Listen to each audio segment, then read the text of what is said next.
Ahí yo me olvidé, porque no quería preparar, ponerme a analizar en detalle. Muy bien me lo señalan. Ustedes, si ven, allí yo señalo o remarco dos características del derecho: el derecho y el deber. Así que ahí lo que consagra la Constitución es lo que se conoce con esta fórmula, un derecho-deber, lo que existe en materia ambiental respecto de los ciudadanos, un derecho-deber. ¿Sí? La Constitución consagra, por un lado, no solamente el derecho a vivir en un ambiente en estas condiciones sano, sino que también nos impone a nosotros, a los ciudadanos, el deber de preservar. Y este deber tiene que ver precisamente con lo que vos me señalás: la posibilidad de colocar en manos de los ciudadanos instrumentos jurídicos para que, cuando ese derecho es violado o conculcado, poder utilizar herramientas jurídicas expresamente consagradas en la Constitución Nacional y en otras normas nacionales, utilizar estas herramientas para poder de alguna forma exigir o reclamar la preservación de ese derecho que está siendo violentado, vulnerado o amenazado. ¿Sí? No hace falta que el daño ambiental se produzca. La característica del derecho ambiental, que es un derecho preventivo. ¿Sí? Ya vamos a ver que todas las normas ambientales tienen naturaleza preventiva, es decir, el objetivo del derecho ambiental es prevenir el daño ambiental, evitar que el daño se produzca. Por lo tanto, frente a una mera amenaza, frente a una actividad que pueda parecer como amenazante o riesgosa de este derecho ambiental, automáticamente se genera la posibilidad de recurrir a este instrumento jurídico y poder exigir judicialmente evitar la producción del daño ambiental. Porque el daño ambiental tiene esta característica: una vez que se produce, es irreversible. Cuando vos talaste un bosque, echaste por tierra años y años de generación y de producción de un ecosistema. Ese bosque no vuelve, no se recupera en las condiciones en que precisamente los años de evolución han llevado a la. Entonces, por eso es que todo, y esto es importante, todas las normativas ambientales tienen esta naturaleza preventiva. Lo que procura es evitar la producción de daño a través de dispositivos. Y el primer deber es que todas estas normas están dirigidas al Estado. Sí, las normas están dirigidas al Estado. El Estado es el principal obligado a cumplir con todas estas normas ambientales, porque el Estado es el que autoriza o no autoriza las actividades que puedan ser degradantes para el ambiente. Cuando el Estado otorga una declaración de impacto ambiental para hacer un desarrollismo inmobiliario en la costa de un río, es el propio Estado que está violando las normativas ambientales que dicen que esos lugares no pueden ser objeto de este tipo de actividades. De hecho, tenemos un ministro que está imputado y está condenado, un ex ministro condenado ya, y tiene otro proceso en el curso. Exactamente, por no cumplir con las normas ambientales. Se le atribuyó, es el caso del ministro Raúl Costas, sí. Para los que no conocen, es un ex secretario de Ambiente del gobierno de la provincia de Córdoba, que fue condenado por la Cámara Décima del Crimen por el delito de abuso de autoridad e incumplimiento de los derechos de funcionarios públicos. Esto es un delito que está previsto en el Código Penal y ocurre cuando el funcionario público, en el ejercicio de sus funciones, no cumple con las normativas o no hace aquello para lo que la normativa lo obliga a realizar. Acosta se lo condenó precisamente por haber autorizado, haber otorgado un estudio, haber aprobado un estudio de impacto ambiental, haber otorgado una licencia ambiental a favor de la empresa desarrollista inmobiliaria Gama, sociedad anónima, para construir un emprendimiento de montaje que se conoce como El Dorado 2. ¿Y qué se le achaca al ministro? Haber violado la ley nacional y la ley provincial de bosque. ¿Por qué? Porque tanto la ley nacional como la ley provincial dice que en aquellos lugares donde existe bosque categoría 1 o roja, que son los de menor valor de conservación, o categoría 2, amarilla, de mediano valor de conservación, la ley es taxativa respecto de qué actividades vos podés realizar allí. Por ejemplo, en zona roja hay dos actividades nada más que pueden hacer. La actividad científica y constituirse en hábitat de pueblos o comunidades regionales. En cambio, en las zonas amarillas hay 4 actividades, que es el aprovechamiento sostenible, etc. El turismo y también tarea científica. Y acá se autorizó en un lugar que había bosques, zona roja, y lo más grave es que esa autorización significó una autorización para llevar adelante un desmonte. Se desmontó zona de deterioro. Entonces, la justicia lo encontró responsable porque precisamente violó estas normas, por lo tanto, incumplió los deberes y abusó en el ejercicio de la autoridad. Y le aplicó 3 años de prisión en forma condicional y 6 años de prisión de prohibición para ejercer cargos públicos. Y ahora está imputado el mismo funcionario en otra causa muy cercana a ustedes, que tiene que ver con el desarrollo inmobiliario de Candonga, en el cual también autorizó a la empresa Ticupí a llevar adelante el proyecto, también violando las normas. ¿Qué se le daba a este muchacho por autorizar? No sé qué motivo o intereses. Estos funcionarios, siendo funcionarios parte del gobierno acá, sí, no, me quedé sin agua. tengan que ser denunciados por los ciudadanos, ¿no? Sí. Cuando están trabajando dentro del mismo Estado, entonces debería el Estado, en el momento que esto empiece a funcionar, ser quienes digan, paramos.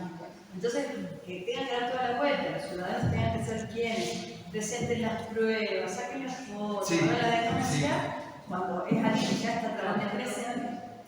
14 años esperando el juicio. Sí, sí. Y con una lista de funcionarios inferiores, digamos, en comunas, en los municipios, que también hacen lo mismo, digamos, que también están en la misma situación y que deberíamos los ciudadanos también denunciar. O sea, no hay ningún mecanismo que en el mismo Estado. Lamentablemente sí. Claro. Por eso le decía yo, el principal obligado es el Estado, porque la normativa es preventiva y apunta, y esto lo dijo la Corte Suprema, este criterio expresamente lo dijo en el denominado caso de Dino Salas. Dino Salas es un caso de desmonte en la provincia de Salta de más de 1 millón de hectáreas de bosque nativo. Ahí la Corte, cuando llega este caso, suspende todas las autorizaciones que había otorgado a la Secretaría de Ambiente del Gobierno de Salta para llevar adelante desmontes en distintas áreas, en distintos sectores, en distintos predios. Es decir, lo que venía haciendo la Secretaría de Ambiente de Salta es otorgar permisos parciales, individuales, en cada uno de estos desmontes, por 100 hectáreas, 1000 hectáreas, 5000 hectáreas. Cuando llega el caso a la Corte, la sumatoria de estas autorizaciones equivalía a 1 millón de hectáreas de bosque nativo de mayor valor de conservación. Es decir, bosque que no puede ser transformado, es decir, que debe ser mantenido a perpetuidad, como dice la Ley Nacional de Bosque. Entonces la Corte paraliza esas autorizaciones, impide a la Secretaría de Ambiente que permita la ejecución de esas autorizaciones, le dice hasta que usted no haga un estudio de impacto de evaluación de impacto ambiental acumulativo.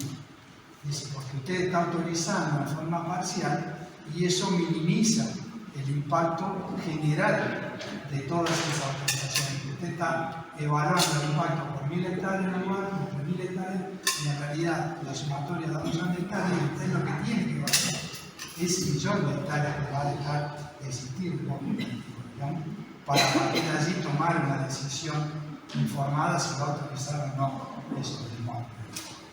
Bueno, en ese caso, ahí la Corte dice concretamente que el primer obligado, el primer responsable para aplicar estas normas administrativas es el Estado. En este caso, el Estado provincial, que era aquí. Cuando esto no ocurre, lamentablemente se da en la mayoría de los casos, si no es por la situación de los vecinos que están alerta y salen a denunciar estas ilegalidades, y las que no hemos conocido, por supuesto. Algunas se conocen, otras no las hemos conocido. Cuando esta situación toma el Estado público, por escandaloso, por el motivo que sea, y son denunciados y son llevados a la justicia, esto está significando el fracaso total de la normativa ambiental. Cuando usted llega a la justicia, significa que la normativa ambiental ha fracasado donde debería haber actuado, que es en el ámbito preventivo, es decir, frente al Estado. Y la justicia, en el mejor de los casos, 7, 8, 9, 10 años para resolver ese conflicto. Es decir, en todos esos años miren lo que puede haber pasado con ese tipo de actos. Así que, sí. El caso que estás hablando es lo que nosotros estamos solicitando que se haga con las canteras. Una situación que tenemos acá en la Sierra de Chile. Cuando hacen los permisos son pequeñas canteras, pero si nosotros sumamos la cantidad de canteras que tenemos a lo largo de la Sierra Chica, que es lo que habría que hacer un estudio de impacto ambiental de la sierra en general, ¿no es cierto?, para limitar eso, justamente la sumatoria, porque vemos que se presentan pequeñas canteras que en realidad después tampoco respetan el límite, digamos, pero son pequeñas canteras. Lo mismo en la extracción de áreas, se hacen pequeños permisos de total, va a traer no sé cuántos metros cúbicos, cuando nos vamos a dar cuenta, digamos, una sumatoria, digamos, que es la que genera el impacto en la zona. Exactamente. Bueno, ese tema también tuvo un debate interesante con el tema de la autovía de montaña, porque, si ustedes saben, la autovía fue siendo aprobado por segmentos, por sectores. Primero el puente, después un tramo, otro tramo, otro tramo. Y en cada uno de esos tramos que se iba habilitando, la empresa Camino de la Sierra iba presentando el estudio de impacto ambiental. Ese ambiente que impacto analizaba. 10 kilómetros, 15 kilómetros, 20 kilómetros. En realidad la autovía, toda su extensión, tiene otra dinámica y por lo tanto otro nivel de impacto. Por lo tanto, lo que hubiese correspondido está planteado judicialmente como causa que se está llevando adelante a Darza con la colega Marcela Fernández, que es la colega que ha logrado el fallo en contra de Costas, entre otros. Ella está llevando este reclamo judicial y ella ha planteado que la autovía, precisamente en Munilla, no ha hecho un estudio de impacto ambiental acumulativo. Sí, qué lindo que se está hablando. Me encanta. Le digo que tengo 40 diapositivas para compartir. Así que... Digo, me parece como que la encrucijada, como esto que nombraba el hilo y lo que estás diciendo, es por un lado como la carátula que le ponen a las cosas, por ejemplo en el tema de las canteras, como no dicen que van a ser canteras, sino escombreras que van a mover lo viejo, por poner un ejemplo, ¿no? Sí. Y así va sucediendo. Y después hacen otra actividad. Y después el desafío, digo, que es, me parece, la encrucijada de cómo llevar a que la ley realmente sea efectiva y se aplique, porque pasa esto, ¿no? O sea, nosotros tenemos, digamos, esta situación, ¿no? Una escombrera, vos como autoridad o como funcionario o como Estado comunal haces todo lo que está a tu alcance, pero después eso, tenés un techo, ¿no? Y ya todos los caminos, digamos, Policía Ambiental ya dijo que no tiene autorización comunal, no tiene autorización de provincia tampoco, pero sigue funcionando. Y lo que te dicen es, tenés que encarar como por la denuncia como ciudadano, la denuncia penal. Y bueno, o sea, ahí es un cuello también ahí como un tope, ¿no? Porque no, lo que hicieron los vecinos de Chabascate fue esto, 14 años, 15 años, y o sea, no todos tenemos la posibilidad de sostener un proceso judicial y legal de tantos años en lo individual. Entonces, como que el derecho colectivo lo tiene que reclamar el derecho individual, porque el ambiente sano es un derecho colectivo. La cantera está incumpliendo con un derecho ambiental, un derecho colectivo, que no es, digamos, regulado por el poder de policía correctamente, ¿no? Porque termina quedando en manos del privado, del individuo, que tiene que pedirle a la justicia cabal. Digo, ¿cómo se resuelve? O sea, ¿qué instrumentos? ¿Hay instrumentos para superar ese desafío? Sí, en la segunda diapositiva. Sí, bueno, esto, digamos,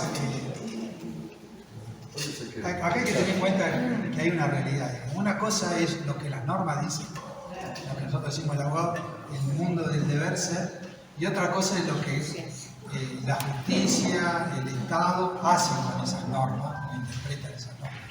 Este es una permanente lucha, un conflicto por pelea por derechos. Esto va a ser así. Que este derecho ambiental esté garantizado, esté expresamente contenido en la norma fundamental, en la más importante, no significa que ese derecho va a ser respetado. La verdadera vigencia de esos derechos se da en estos ámbitos, mediante la utilización de instrumentos de construcción de políticas públicas, mediante la utilización de instrumentos de gestión ambiental, construyendo ciudadanía. En el ámbito del derecho ambiental es lo que se llama la gobernanza ambiental, sin generar espacios, y el ámbito local es el ámbito más propicio tanto para llevar adelante esta política pública de gobernanza ambiental. La gobernanza ambiental es esto, poder generar espacios de encuentro y de difusión entre todos los actores sociales y el titular del poder político para decidir sobre nuestro territorio. Y esto es lo potente de todo esto, que ya no dejás o no pertenecés tanto de un gobierno provincial que si te otorga o no te otorga la licencia ambiental, o si un Estado nacional te manda o no el helicóptero para apagar los incendios, sino que sos vos, comunidad local, que estás decidiendo de qué forma querés vivir y cómo querés vivir a través de ti. Y esto que esté ahí consagrado, vuelvo a decir, la vigencia se da con estos, asumiéndonos como actores principales de estas nuevas problemáticas, de estos nuevos conflictos, y que tiene que ver con la puja y permanente con estos modelos de desarrollo que, digamos, se impusieron a escala planetaria a partir de los 90 precisamente, que hoy tienen plena vigencia y que ya sabemos que son absolutamente insostenibles. Bueno, frente a eso tenemos que saber esto, que hay herramientas, que hay instrumentos, que bueno, lamentablemente o bien o por suerte la Constitución ha creado estos instrumentos que lo ha puesto en manos del ciudadano. Cuando vos en determinados derechos que tienen que ver con derechos individuales, por ejemplo, la indemnización por daño y perjuicio, porque, no sé, tuviste un accidente de tránsito, ahí estás ejerciendo un derecho individual. En cambio, cuando vos estás ejerciendo un derecho en contra de una empresa contaminante, estás ejerciendo un derecho colectivo. Y en eso, precisamente, estas nuevas disciplinas y estas nuevas formas de resolución del conflicto ponen en pie o en manos precisamente de la ciudadanía estos instrumentos para que nos asumamos como verdaderos defensores. Porque ahí ya entra el acuerdo de Escazú, que viene a incorporar la figura del defensor ambiental, porque precisamente los defensores ambientales son los que precisamente más persecuciones, y sabemos cuál es la historia de América Latina, lamentablemente, respecto a los defensores ambientales. Esto lo que hay simplemente es tratar de poner en común este conocimiento, este saber que hay instrumentos, que hay herramientas, quiénes son los que están obligados y qué ocurre cuando esos que están obligados no le hacen. Bueno, no queda otra que el ciudadano común se asuma como tal y poder utilizar esas herramientas y llevarlas a cabo. No hay fórmula mágica, no hay nada, y todo va a depender de eso. Sí, Darío, sí, en relación al acuerdo de Escazú que le nombraste y antes el tema de la Constitución, que la del 94 también avala los pactos que se hacen y que entiendo que se actualiza. En ese sentido, ¿tiene rango constitucional todo lo que aplique el acuerdo de Escazú? Porque cuando uno dice defensor ambiental, muchas veces esas defensas del territorio son violentas, terminan siendo muy violentas.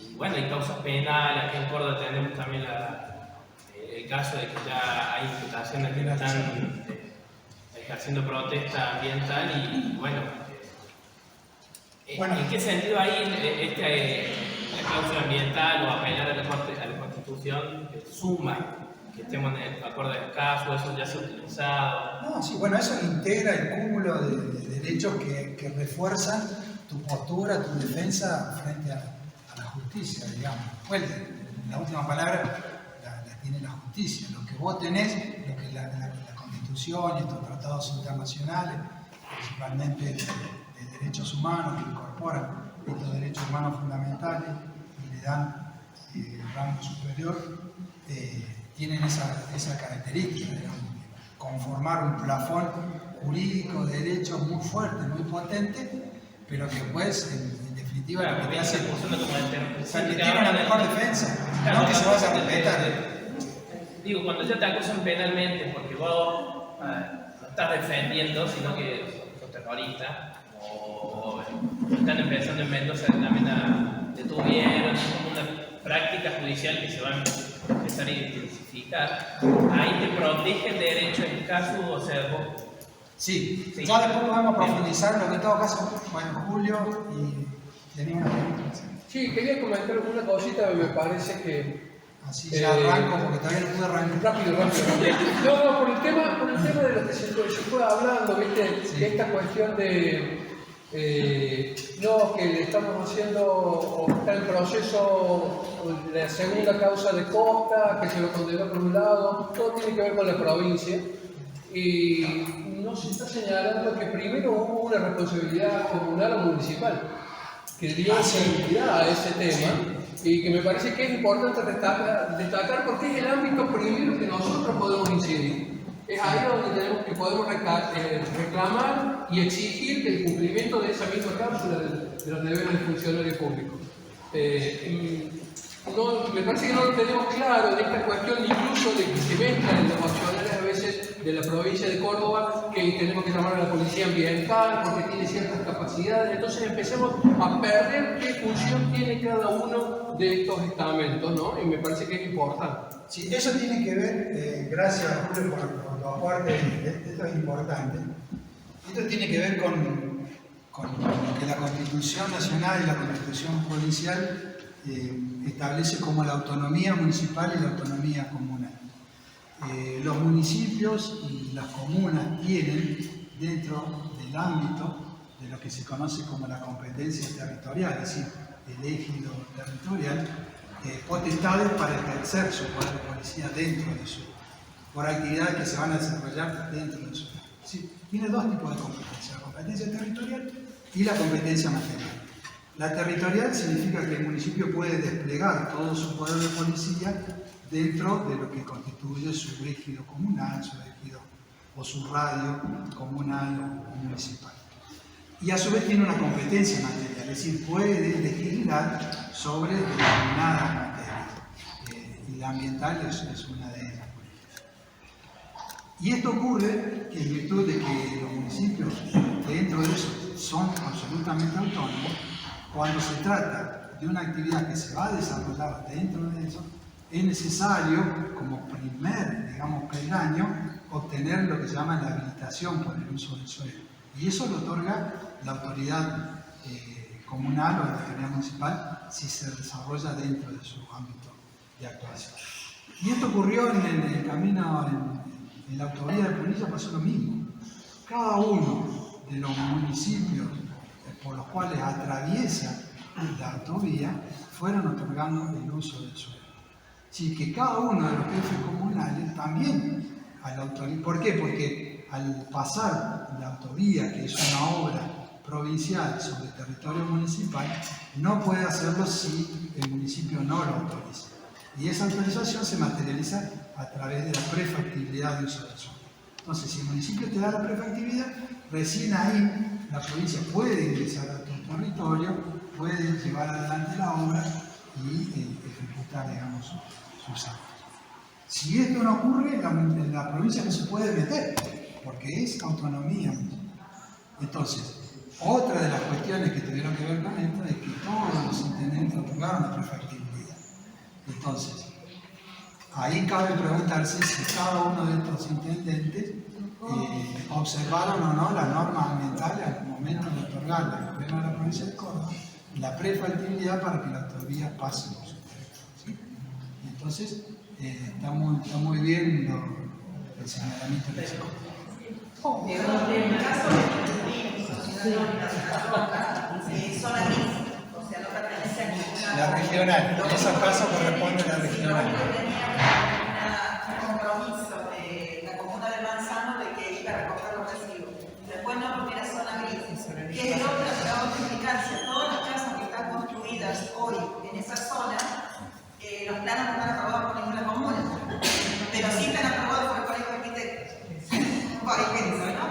Y hoy, después de 14 años de lucha de los vecinos de Chabacate, hay 23 casas que en realidad la política está diciendo que van a quedar, o sea que el daño va a pasar a la que Bien. Pero hay otro problema en los municipios. No todos los municipios se han adecuado a los tiempos y tienen normativas. Por ejemplo, viene un emprendedor, como el caso que tuvimos nosotros, un gran emprendedor, pide la licencia ambiental al municipio. Obviamente, uno le exige el estudio de impacto ambiental. Quien autoriza en Córdoba, por la ley ambiental nuestra, es la provincia de Córdoba. Lo primero que se pide. ¿Qué sucede? Ellos dicen, no, usted me la tiene que dar. Respuesta, amparo, denuncia, etc. Entonces, los municipios no es tan fácil decir que sí o que no. No tenemos pantalla para protegernos, no tenemos normativas actualizadas. Y aún teniendo algunas que podríamos utilizarlas, siempre chocamos con la fuerza legal, el dinero, el poder, llámenlo como quieran, que no tenemos respuesta, nos tiene que responder la provincia. Y ahí es el otro problema. La provincia demora demasiado. ¿Qué implica que demore demasiado? Cuando logramos, no lo podemos detener, ya construyó. Cuando ya construyó o subdividió, el primer paso es la subdivisión. Yo estoy totalmente en contra de las subdivisiones aprobadas sin un estudio completo. El estudio completo para nivel debiera pasar por un estudio de impacto en las sierras chicas. Dar una subdivisión, llámele subdivisión simple, porque siempre hay formas de darle la vuelta. Yo voy a hacer una subdivisión simple, no recuerdo cómo es el otro nombre que se utiliza. Y los consejos deliberantes aprueban también eso. Y de ahí ya vamos mal. Nosotros las áreas de ambiente pedimos, por ejemplo, un estudio de impacto.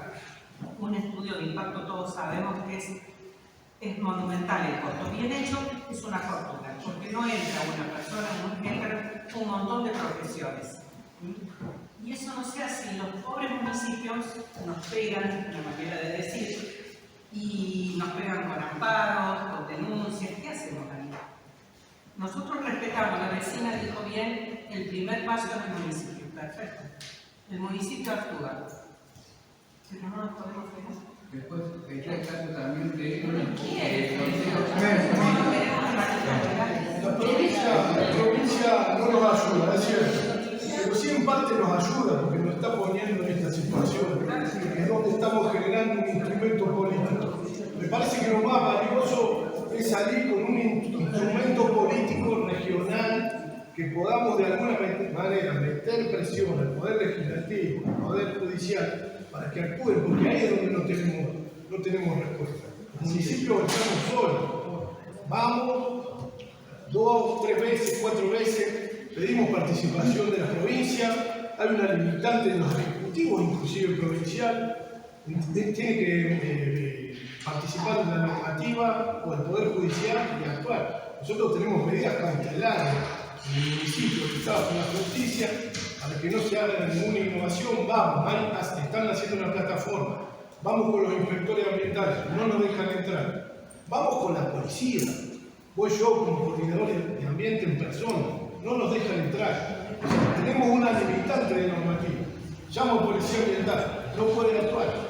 Vamos a hacer una presentación en la fiscalía. Quizá dentro de 10 años la justicia dicte algún fallo. Entonces me parece que lo mejor que podemos sacar de este proceso, más allá de los proyectos individuales de cada municipio, es un proyecto colectivo como instrumento político para meter presión a donde tengamos que meterla para que haya una acción concreta. El ordenamiento territorial tiene esa característica, que no sea estrictamente local. Sí arranca como local, pero la idea es que se proyecte como instrumento de carácter regional. Porque cuando hablamos de la cuenca del río, no estamos hablando del río que pasa por La Paz, sino que el río que nace en una población sigue por otra población. Entonces, tiene que ser coherente el marco protectorio a lo largo de toda la cuenca, digamos, y no que haya ordenamientos sectorizados, parcializados, cejados, digamos. Por más de que uno arranca como local, la idea que se pueda reproducir en otras comunidades similares y que cohabitan con los ríos y que den el mismo nivel de protección que uno o similar, con la idea de que la protección no sea estrictamente de Pampa, sino que sea de toda la región por la cual atraviesa la cuenca. Y eso es como decir vos, acá tenés el instrumento, es un instrumento de construcción política. Entonces son ustedes los que están decidiendo en el marco de la democracia ambiental qué es lo que van a hacer con su territorio. Entonces, y ahí tiene toda la legitimidad de que es un instrumento que ha sido debatido, elaborado y consensuado por la sociedad. Entonces, eso es una garantía no solamente para la sociedad, para la comunidad, sino también para los que tienen a cargo el poder político, la gestión política, porque se va precisamente a recortar sobre un instrumento que tiene esa legitimidad. Entonces, vayan después, vaya a la empresa desarrollista que vaya a la justicia que quiera. Cuando ustedes van y le presentan que ha establecido a través de un sistema participativo el ordenamiento del suelo de su comunidad y que eso ha tenido como antecedente estos talleres, esta discusión, estos debates, que todo eso enriquecedor se ha plasmado en un proyecto de resolución y que la resolución fue aprobada y que por lo tanto eso es derecho para la comunidad, vaya que un juez dé vuelta a eso, priorizando, digamos, el interés, en este caso, por ejemplo, de una empresa desarrollista, frente a un instrumento de política pública que ha sido elaborado por la propia sociedad, por la propia comunidad. Y surge de ahí, de lo más auténtico. Entonces, confiar en nuestras potencialidades y a partir de ahí poder plasmar el instrumento, que lo van a sentir ustedes como sociedad, porque van a determinar en qué condiciones o qué forma de vida quieren para su comunidad. Pero al nivel político también, porque ya no va a tener que poner él personalmente la responsabilidad con el funcionario público, sino que va a recortarse en un instrumento que tiene que ver. Darío, Sí. con el tema de la comunidad regional, no me queda muy claro, porque en el caso que decía Diana de zona gris de Tipulvir, se supone que tenía intervención la comunidad regional, compuesta por los municipios de la zona. En el caso que dice Gastón, es en lo particular lo municipal. ¿Puede intervenir la comunidad regional en esos casos como para, Si es dentro del municipio, no. como para aunar fuerzas? Digo, porque Lo de la comunidad viene para zanjar lo de la famosa zona gris. nada más, Fuera del municipio. porque son los supuestamente elegidos en el mismo territorio. Sí, la comunidad regional estaba comprendida por los intendentes, se elige un representante de esa comunidad regional, los intendentes y por el legislador provincial. En un momento funcionaba así, pero bueno, ahí es como complejo, porque también es complejo lo que vos decías en términos de autonomía, que es una palabra hermosa, que suena súper, pero cuando tenés que ejercer el poder legal de esa autonomía, siempre entra en conflicto con otros poderes más grandes, y ahí es donde me parece que, por eso me parece que esto es robustecer la política a los fines de cuando surjan esos conflictos uno tener más fuertemente clara en qué tiene la autonomía. A veces los instrumentos son las cartas orgánicas municipales, que muchos municipios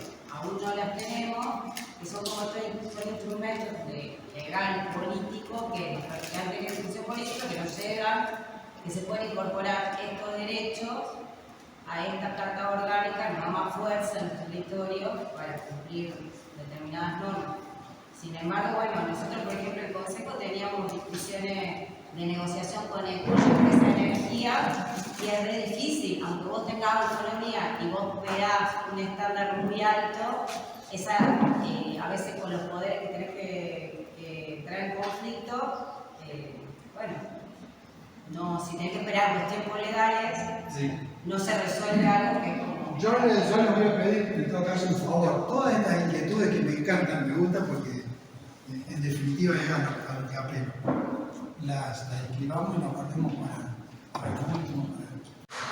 Me permito, digamos, arbitrariamente poder continuar con esto para avanzar, porque la verdad que es mucha la información y no serviría para nada que después lo esté abarrotando con información y que no podamos de alguna forma poder detenernos en algún tipo de análisis.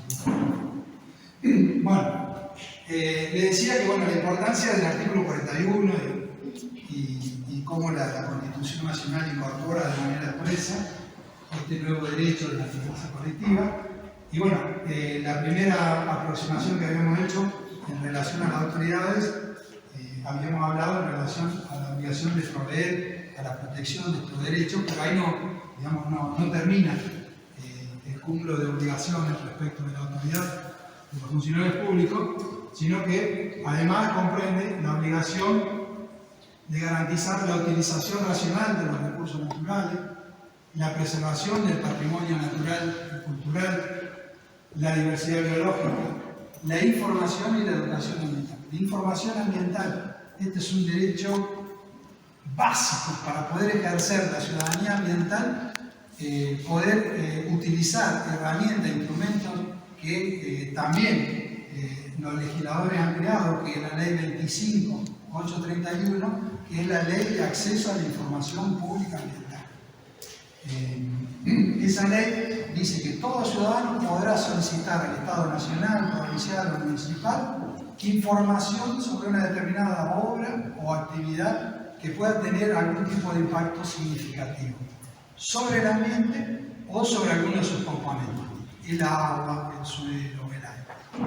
Siempre que haya una actividad o una obra que tenga alguna de estas características, yo como ciudadano tengo este derecho de ir al Estado y pedir información ambiental para que precisamente el Estado me la provea y tiene la obligación de proveerla. Esta legislación, esto es importante porque para poder ejercer nuestro derecho de ciudadanía ambiental debemos estar correctamente informados. Si uno va a tomar una decisión en alguna oportunidad de judicializar un conflicto, vos no podés ir a plantear el conflicto en instancia judicial si previamente no estás informado, si no accediste a la información previamente respecto de la obra que vas a salir a proteger. Porque ahí se podría cometer el error de que cuando vayas a plantear, y ha ocurrido en algunos casos, de que cuando vayas a plantear la discusión judicial, te aparezca el Estado con la autorización de una actividad que vos presumías, te contaron y me dijeron que no tenía autorización ambiental. Y cuando se cita al Estado para que provea la información y el Estado te cae con esa autorización, perdiste el juicio. Entonces es clave, yo siempre lo establezco, y es como metodología de trabajo profesional, es clave saber que como ciudadanos tenemos un instrumento muy valioso que es esta ley nacional y también la ley provincial ambiental 10.208 tiene artículos referidos a la información pública ambiental. Y la información es poder. Cuando vos accediste a la información, sabés qué es lo que hay y qué es lo que no hay respecto a una determinada actividad. Yo me he encontrado con estos pedidos de información pública ambiental con autorizaciones ambientales para llevar adelante proyectos de desarrollo inmobiliario en el cual ni siquiera se había pedido aviso de proyecto. Entonces yo, cuando ya tengo esa información, que te la da el Estado, porque aparte tiene la obligación de dártela y tiene un plazo. De acuerdo a la ley nacional son 30 días. Si cuando yo presento el pedido de información pública ambiental a cualquiera de los organismos del Estado, nacional, provincial, un pedido de información pública ambiental para saber si tal empresa tiene autorización o licencia ambiental, el Estado tiene la obligación de responderte en 30 días hábiles administrativos. Si se vence ese plazo y el Estado no te contesta o te contesta la mitad de las cosas que vos le pediste, otra de las características que la ley dice que esa, no cualquier tipo de información tiene que dar el Estado, sino que la información tiene que ser oportuna, completa, veraz y gratuita.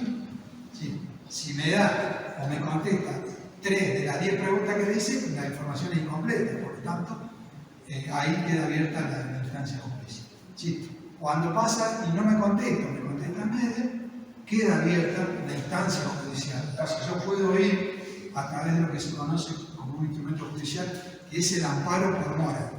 El amparo por mora se presenta ante la justicia y dice, bueno, señor juez, yo pedí esta información pública ambiental a este funcionario público, pasaron los 30 días que dice la ley, el funcionario no me lo otorgó, por lo tanto vengo a solicitar para que usted me mande la orden de pronto despacho para que el Estado me provea la información. Entonces el juez lo único que hace es corroborar de que precisamente el pedido de información fue presentado, que se venció el día y automáticamente emite un mandamiento, una orden judicial y le dice al Estado, usted está obligado a proveer esa información. Y ahí va a tener información. Es en el orden nacional, pero la ley provincial es mucho más beneficiosa que la ley nacional en el sentido de que el plazo para que el Estado te contesta es más reducido. La ley de 1908 establece un plazo de 10 días. Entonces, haciendo una interpretación entre la ley nacional y la ley provincial, hacer la ley provincial más beneficiosa. ¿Por qué? Porque me da la posibilidad a mí, dentro de los 10 días, de poder acceder a la información y no dentro de 30, que es la que dice la ley nacional.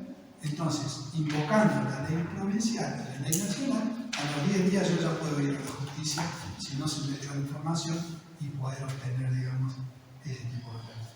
Entonces, es importante saber de que existe un derecho de acceso a la información y que para poder acceder, a partir de la información en mano, ya sé lo que hay y lo que no hay, ahí recién tomar la decisión de judicializar el caso. ¿Y a los municipios lo mismo? Sí, nacional, provincial, municipal.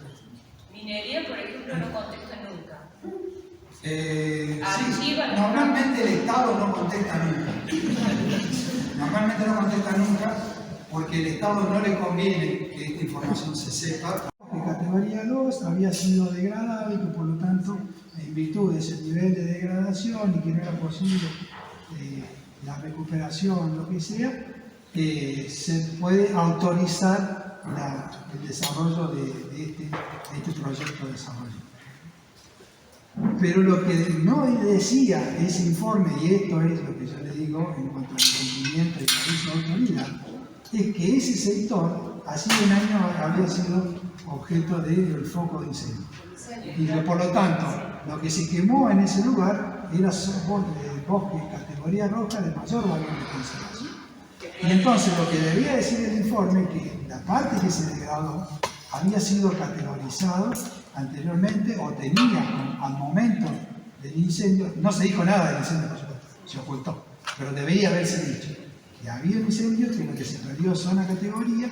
¿Por qué? Y eso no lo dicen ¿por qué? Porque la ley 26331 dice que en aquellos casos que los bosques que hubiesen sido incendiados, existe obligación de la autoridad de aplicación de tomar todas las medidas para lograr la recomposición de ese bosque con el objeto de recuperar la categoría que tenía con anterioridad al incendio. Por lo tanto, si Ambiente hubiese cumplido con la ley 26331 y hubiese recuperado y recompuesto ese bosque, no tendría que haber hecho ese informe, sino tendría que haber dicho que a raíz del incendio se restauró, se recuperó y que por lo tanto hoy hay bosques en recuperación, o bosques de maduración, lo que sea, y que por lo tanto, y no lo dicen porque no se podía haber desarrollado el proyecto. Ahí tenemos como un hueco legal muy importante que es, cuando hablamos de incendios, estamos amparados si lográramos que respetaran esto. Pero cuando hablamos de exóticas, hay autores que dicen que las exóticas son incendios que nunca se apagan, porque las exóticas están avanzando, es una problemática gravísima a nivel mundial, no solo en la provincia, y estamos dejando de nombrar como bosques esos lugares, ¿no? Entonces decimos lugares invadidos de exóticas, no decimos bosques invadidos por exóticas, porque si decimos bosques invadidos por exóticas, hay una posibilidad de recuperar ese bosque, porque sabemos que es cuestión de un control de exóticas, que tiene que haber una intención política para eso. Por eso ahí me parece que tenemos un vacío legal cuando hablamos de exóticas, sí, porque está pasando que recategorizan lugares por la presencia de exóticas. Mirá, bueno, igual esa recategorización no se puede hacer por ley. No se debería hacer por la única recategorización es la que el gobierno se viene negando hace del año 2015 y que tiene que ser a través del proceso participativo. Darío, una pregunta que se da en Claudia, perdón, el caso tuyo lo tenemos nosotros. El gobierno lo que hizo, cuando le presentó incluso control de exóticas, es pedirle al municipio, a nosotros, que le diéramos nosotros la licencia ambiental. Cuando vamos y controlamos, nos encontramos lo mismo, una pantalla de exóticas, pero bosque nativo, y no se lo otorgamos, para nada. El gobierno, esto es de ahora, el gobierno nos acepta, el señor nos pone allí, todavía no ha llegado una denuncia entre la propiedad privada, el derecho privado a trabajar, es un desarrollista, y el derecho colectivo. En eso estamos, pero nosotros frenamos con esto del control de exóticas porque el gobierno nos manda a nosotros, municipios, la responsabilidad de decir si es sí o no. Y aclara, con relevamientos forestales hechos por profesionales. Y nosotros dijimos que no. Y hasta ahora estamos firmes. Bien, excelente. Una preguntita para Darío. Nosotros tenemos en Villa de Acero la problemática de que hay zonas rojas que fueron habilitadas paulatinamente, no por grandes emprendimientos, sino por urbanización espontánea. ¿Y qué pasa en esas zonas rojas? Digamos que efectivamente ya está viviendo gente hace más de 10 años. Bueno, si no se recategoriza, pero cómo se regula esta situación y también cómo se compagina con los ordenamientos municipales. Por ahí los municipios no quieren contradecir, digamos, no pueden poner esa zona como zona urbana porque contradeciría y en contra de la ley de bosque. Nacional. Pero al mismo tiempo, ¿cómo hacen? ¿Llevan los servicios? ¿No llevan los servicios? Y ese es un problema, es la ocupación hormiga que se está dando en muchos de sus. Y la ley, bueno, si te apegás estrictamente a lo que dice la ley nacional 26331, dice que dos actividades pueden hacer en zona roja, que es la actividad científica y ser hábitat de pueblos, de comunidades regionales. Esa es la actividad.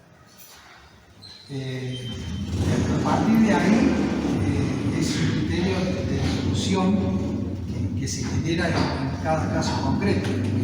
Si yo me tengo que atener al frío texto legal, te digo que ni siquiera ese tipo de ocupaciones individuales, que finalmente por el momento puede decir no pueden tener o no tienen impacto negativo significativo sobre el ambiente, lo cierto es que a partir de las apariciones individuales y que después se empiezan a clasificar también. Entonces lo que empieza siendo 1, 2, 3 lugares o construcciones terminan siendo después verdaderas comunidades, y de ahí donde se plantea realmente el conflicto, cuando la cosa se magnifica, se diversifica, y ahí sí ya no puede hablar de un estado o una situación de vivencia armónica con la naturaleza, sino lisa y llanamente de una organización. Entonces, son procesos, encima que son procesos que se van dando a lo largo del tiempo, y así, en microgotas y a pequeña escala. Una casa acá, una casa allá, una casa allá, que si vos la analizás en un contexto general, decís, esto no puede ser considerado como un impacto ambiental. Pero si eso después sigue y no se pone un límite determinado, en algún momento termina, digamos, masificándose y conformándose en una comunidad. Con las características que tengan, con bioconstrucción y todo lo demás, pero bueno, después llegan, lo que decís vos, llegan los servicios, llegan lo demás, y eso favorece la ocupación.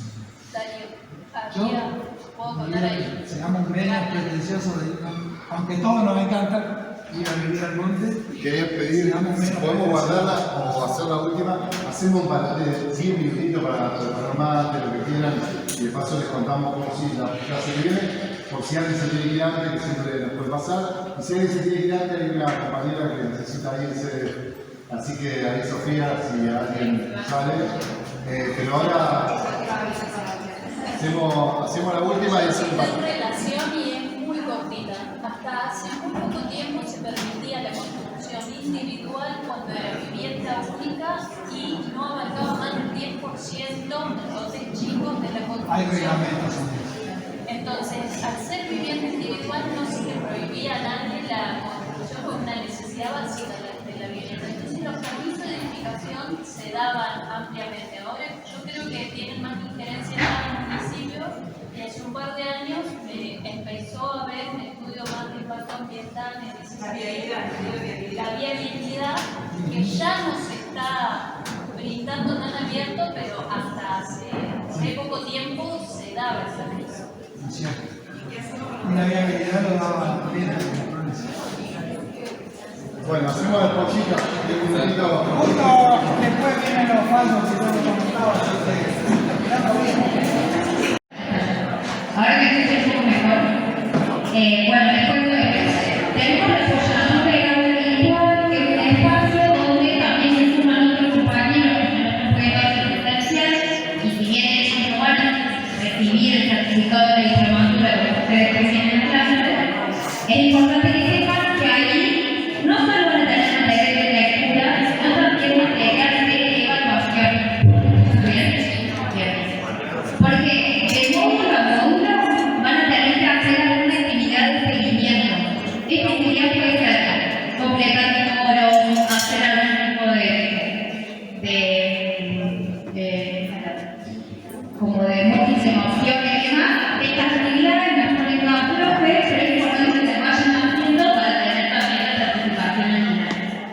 Ahí hoy les vamos a pasar el video con el cual que es un tutorial de cómo entrar, porque es importante que sepan que ya están todos y todas matriculados.